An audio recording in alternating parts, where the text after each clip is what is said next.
Ear. No reported income for the last 5 years, and the only claim to fame you got, as far as I could find, was finishing second place in the International Rope Skipping Championship in Boulder, Colorado in 1984. Quite an accomplishment. What was your speciality? Double Dutch? Fuck this guy. T, I can handle this, dog.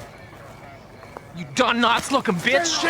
Fuck, I know you didn't step to me, what dog. What are you doing, man? That skipping shit cut me deep, dog. Suck on this, Blondie! Fuck my eyes, man! Get him out of here. High panted bitch! I am gonna be watching you. Is that right? Oh, yeah. I'm gonna prove you wrong, big guy. Because I can play this game a lot better than you. Really? Yeah, really. You got something to say? No, it's just admiring your pants, officer. Right.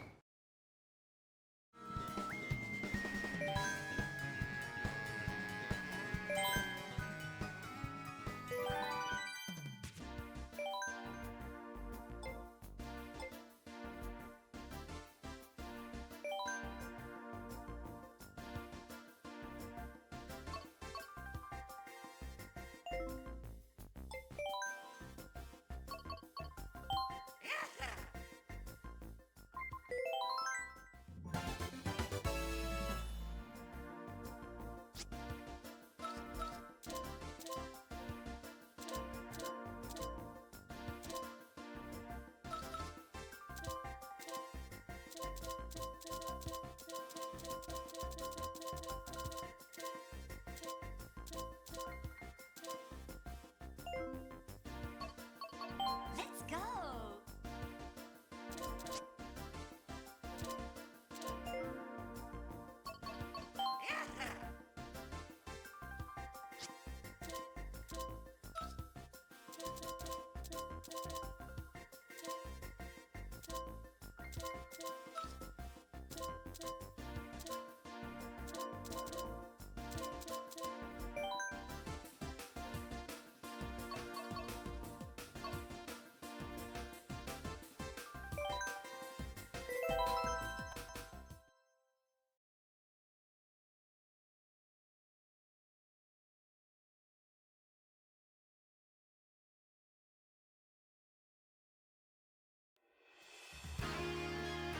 .8 billion years old.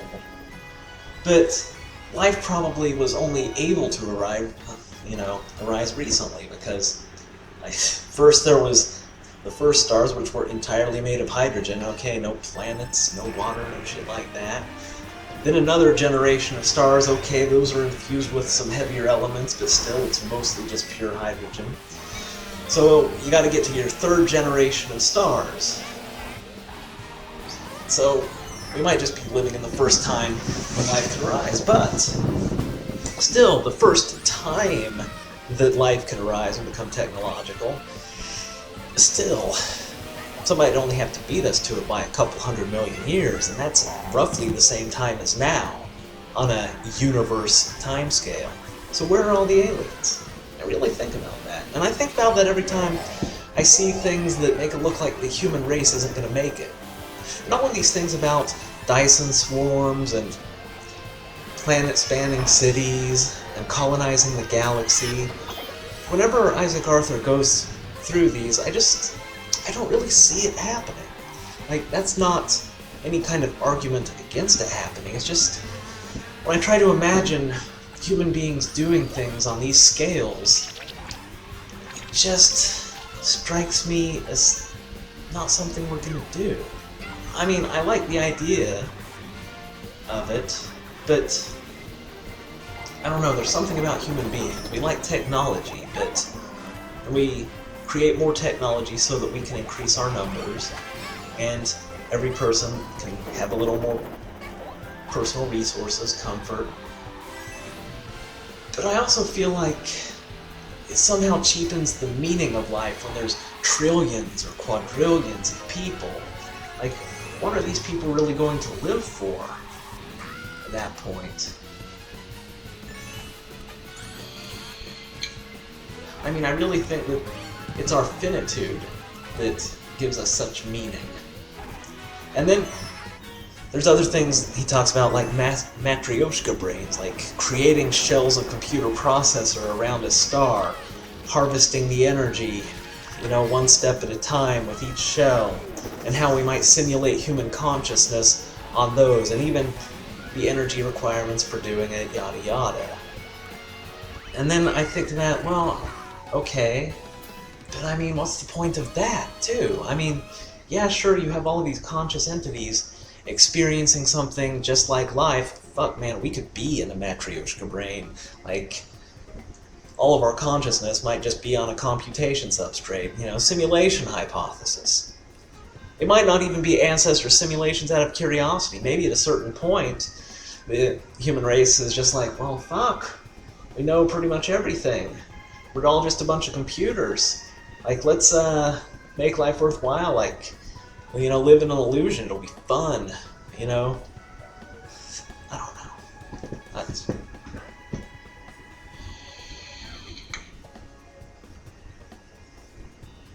That's another thing about what I do with people when I give advice and how I see things in general. Like, there's advice you can take to get through this life and be okay. Like, I mean, I'm okay. Right? Like, there's no real reason to be super unhappy. Even when things are going bad. Even when things are going horrible.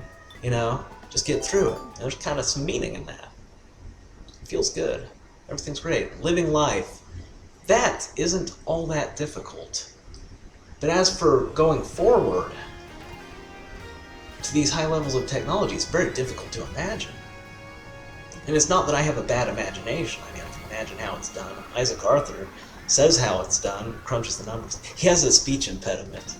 Like, he has the same speech impediment as Elmer Fudd, where his R's sound like W's. So, I mean, it speaks volumes about how interesting the things he talks about are, that you can listen to a guy with an Elmer Fudd speech impediment talk for hours.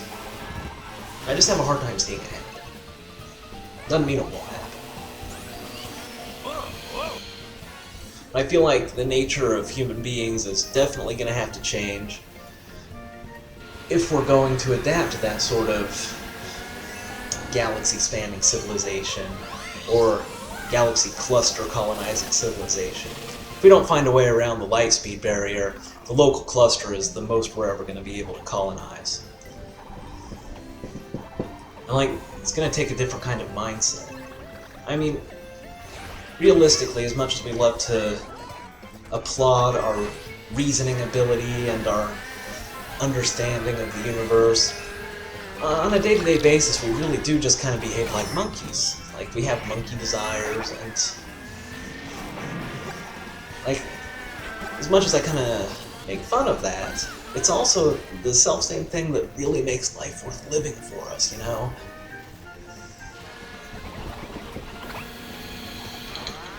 I mean, there's a lot of monkey desires that I don't have a lot of, but I certainly have some of the basics.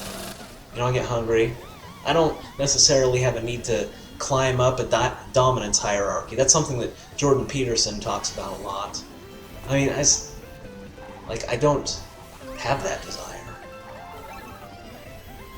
So, I mean, just a caveat about him, like, a lot of his advice is really good for living life. Although it is fairly generalized, you know, he's a psychotherapist, and that means most of his clients can afford psychotherapy, which means that they have, to an extent, you know, normal desires in psychology.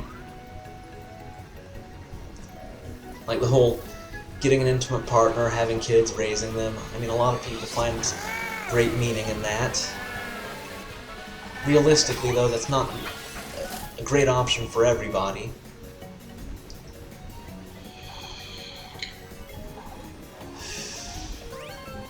The Fermi paradox. Like, we see what's happening with our world. We always assume aliens are going to be, like, totally alien, but what if the kind of thing that we're going through is typical? And that's why there are no aliens.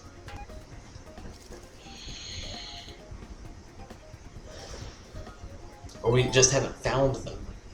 But, geez, I mean, when you really look at how we like to consume more energy for our civilization. Like the Dyson swarm really seems like the way we would go, and a Dyson swarm would be pretty visible even with our primitive technology. I mean, we have telescopes that are always staring at different stars.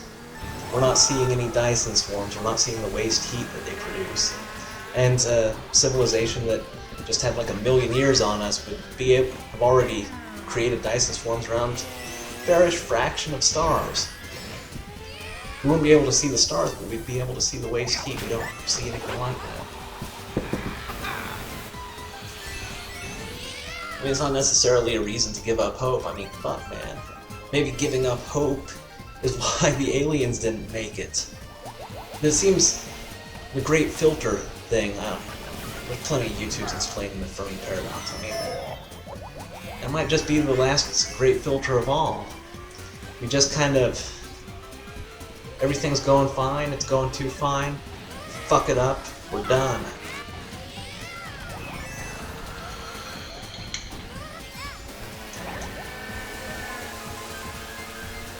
I mean, civilizations have a tendency to come about, rise, hit a peak, decline, and then collapse. And it's fairly predictable. It's not absolutely deterministic. It doesn't happen like with every single type of civilization. But it happens often enough. You know, the Greeks, Romans, yada yada. Especially democracies. But nothing against democracy. But now we have a civilization spanning, our civilization spans the entire globe.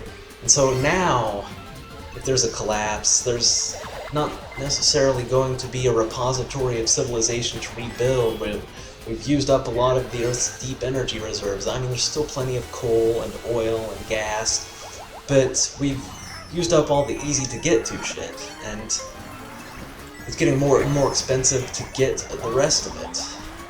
So civilization collapses, infrastructure collapses. Like, rebuilding from scratch, well, it's not going to be as easy as it was to build up the first time.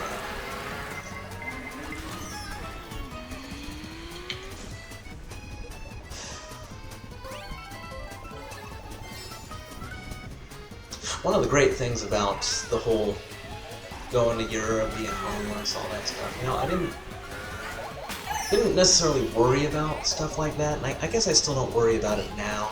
You know, it's great when you have immediate concerns so that you don't have to think about the big picture. It really allows me to empathize with other people more, because most people don't think of any kind of big picture at all, and I mean, I get it. I get it. You know, that's some, all that shit. It's hard to wrap your brain around any solutions or anything to shoot for in the really, really long term. But I mean, short-term survival, overcoming hardship, I mean, that's just easy as pie. I mean, relatively speaking. I'm certainly a lot less miserable now than I was before this entire debacle happened. You know, I feel like it gave me some perspective. Even if it was just a narrowing of perspective to, what do you, Raymond Wallace, have to do? I get that. I get that is the mindset that most people have. What do you, whoever you are, have to do? And that shit, it's fairly easy. Trying to figure out what we're all going to do, how it's all going to turn out. That's tough.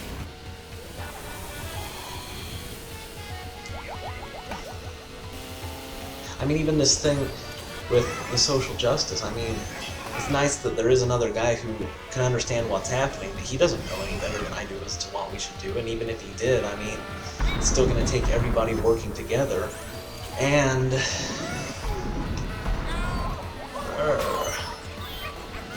just don't really... it's hard to see how it's all going to turn out.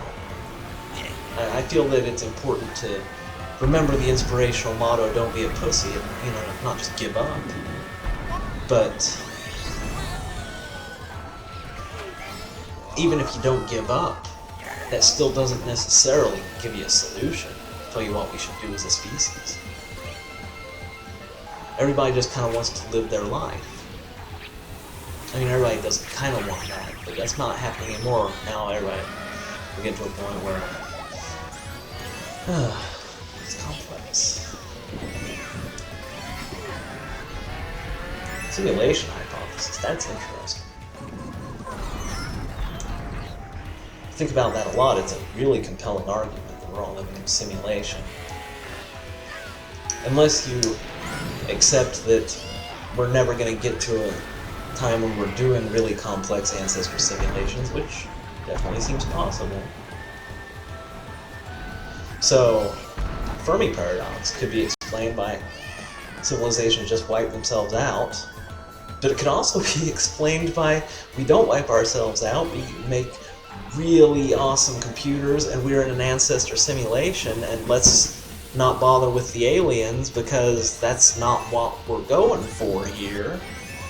But then again, the original universe had aliens. I mean, it seems like we would simulate that, you know, just to make it realistic.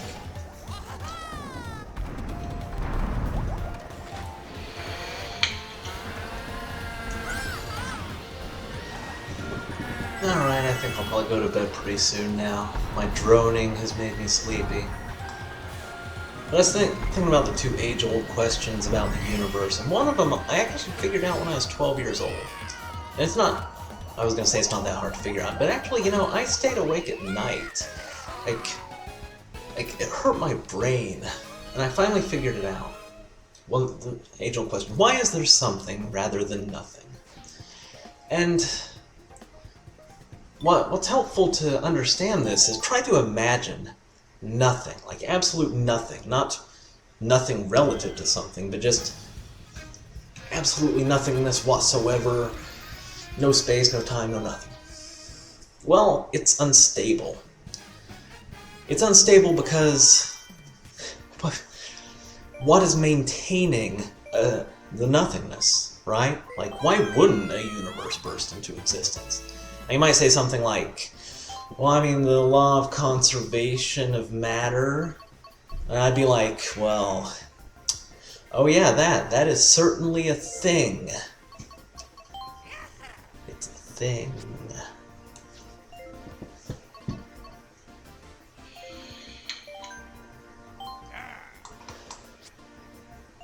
There's no rules. There's no rules governing nothing. There's nothing maintaining it as nothing. Everything exists in relation to something else. Nothingness is unstable. It's an unsustainable state. It's not even a state. That doesn't necessarily answer the second question. Why is it this specific thing? Like the laws of the universe. Why is it doing it just like this? It's what I love about the many worlds interpretation of quantum mechanics. Like, that is a perfect explanation. It explains everything. It's this specific thing because actually it's everything. Like, the universe is a specific way from our observations, but the universe is actually every possible way. Symmetrically cancels out. It's the same thing as nothing. It doesn't, like, make sense. It makes perfect sense.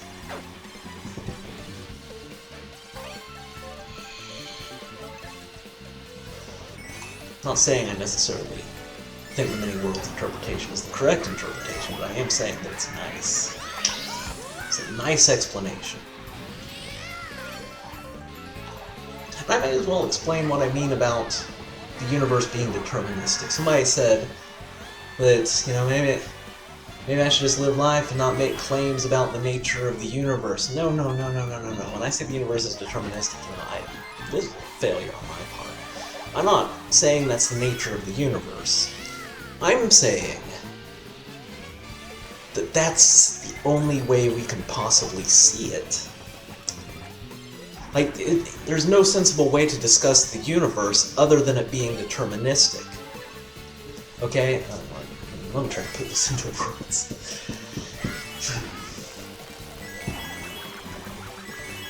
All of our understanding really is a conceptual model of the universe. We have to model it conceptually. We have to model it using logical interrelationships between concepts. Now, every concept is defined by its relationship to other concepts. Now, at the base of this, it's that everything is determined by other things, which means you can have a knowledge system that is every concept makes sense in relation to every other concept. The entire model of reality has relational symmetry. Logic itself is predicated on determinism. So, you might ask, well, that doesn't mean that's how the universe is. Well, the thing is, like, if whatever the universe is, it doesn't matter. It doesn't matter, because we fundamentally, with our way of understanding anything, can't understand that beyond the purview of determinism. Like, we have to accept that we can only see the universe how we can see it. We can only conceptualize it. And the bedrock of that conceptualization is determinism. Because anything, like it can't be factored in, it can't be integrated into any sort of knowledge system. I mean, I know that's unsatisfying, but it's tough titty, you know? I mean, refer to my inspirational advice. Anyway, everybody have a nice night.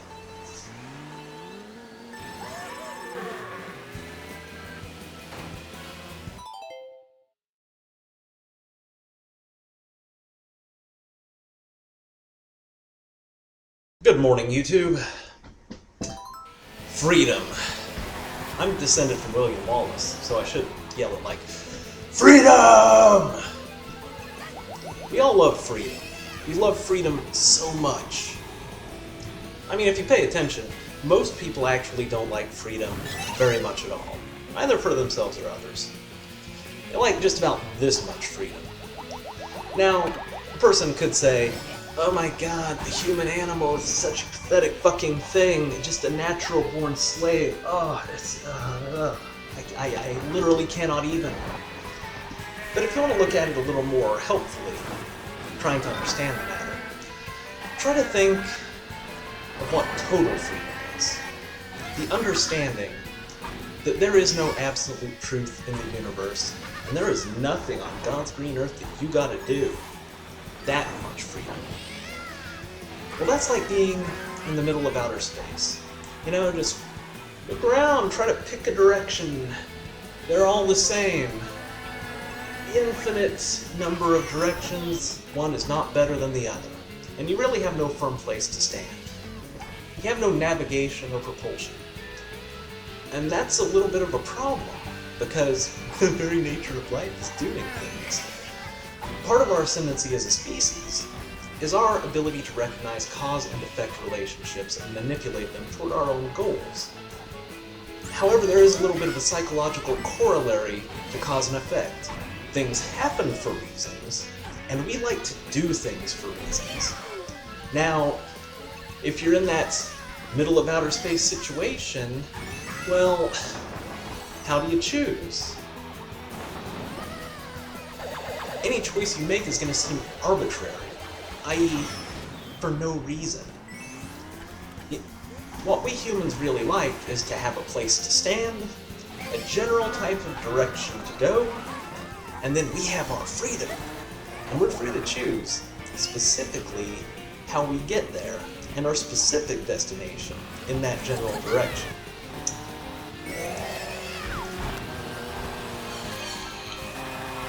And obviously the reason we all claim to love freedom is just it's a good negotiating strategy. You gotta start with, I love freedom, I want total freedom. And then you can negotiate the terms upon which you surrender almost all of that freedom except for what you need. It helps focus your mind, it gives you a direction, it gives you a purpose. I mean, if you just went around saying, Man, you know, I really don't need that much freedom. You know, somebody just pop up like, oh, really? You don't need that freedom? We'll just go ahead and take it off your hands for you, bub. Well, what was I going to do this video about again? Ah, yes. I'm going to respond to the video by the amazing atheist. Atheism isn't vacuous grandiloquence. I got the idea because somebody said, they gave me the suggestion, Ray, why don't you start doing some response videos to Christians? They've made their way back onto YouTube. You know, you could slap their little arguments down like they were nothing. And I thought, well, you know, I could do that. Or I could do the opposite, you know? Both fine choices. I got a new flavor of vape fluid. It's called Serial Killer. It tastes like Fruit Loops, and it makes my mouth so dry. I'm starting to think that inhaling propylene glycol might not be good.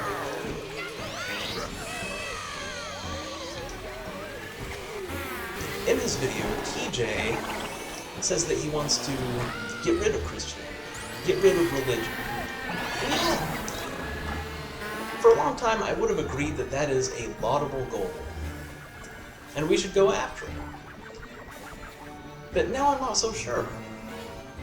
You know, another part of our ascendancy as a species is our ability to craft a fictional reality, and then agree upon it as real and operate within it. Set the rules of the game and then play it. And the game should have plenty of order and rules and goals, but also freedom. Just as I described how people like it. And that's what really got me thinking about this is the social justice people. And I can't help but think that they need Jesus. Yeah. Because people learn that the Bible, that Christianity, that it isn't factually true. And they just disregard it, they discard it. And what then? What then? When most people simply cannot function without a framework of truth that they view as fairly absolute. Well,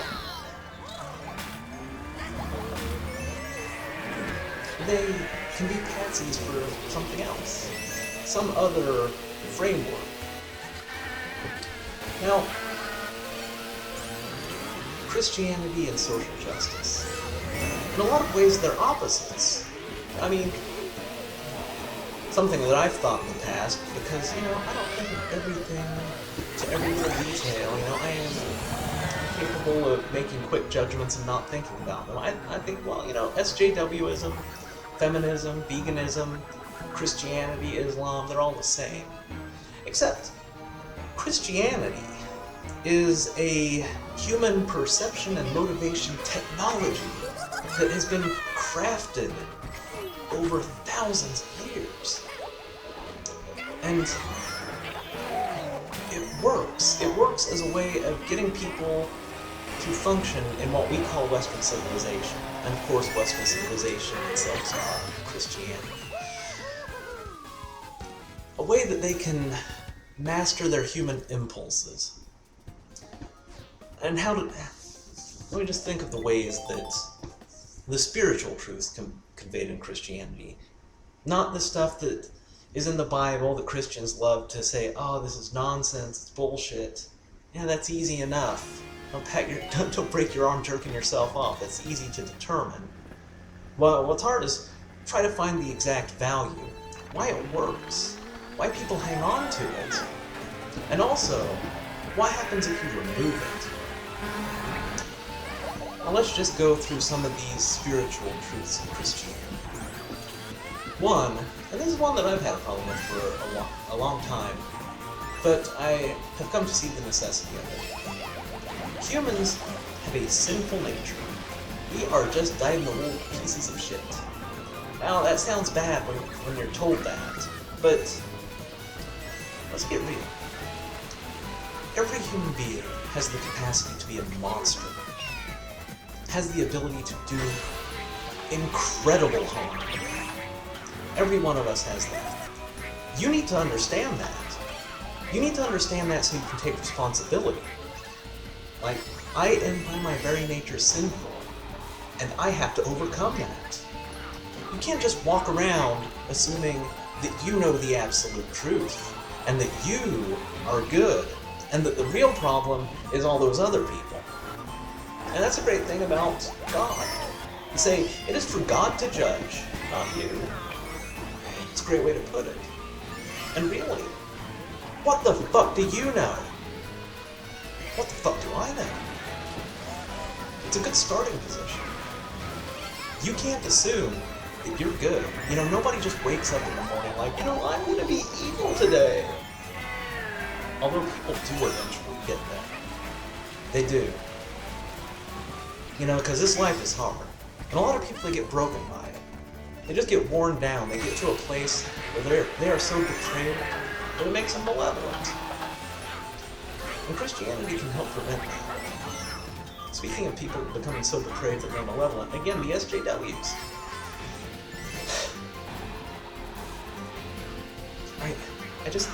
They need Jesus. They really do. They need to understand that they are not a force of good and that everyone else is the problem. You know, if they attended to the beam in their eye before they attended to the mote in the eye of their neighbor, things would be a little better. They would be happy.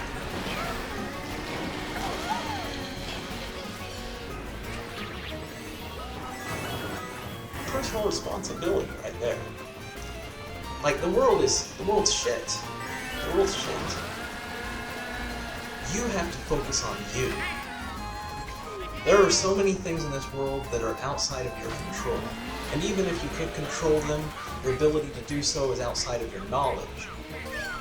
The only thing that you can really focus on is making sure that you are a blessing and not a blight, and that you will never reach a perfect state of being a good person. And you always have to be on the lookout that you're becoming even more of a piece of shit than you already are.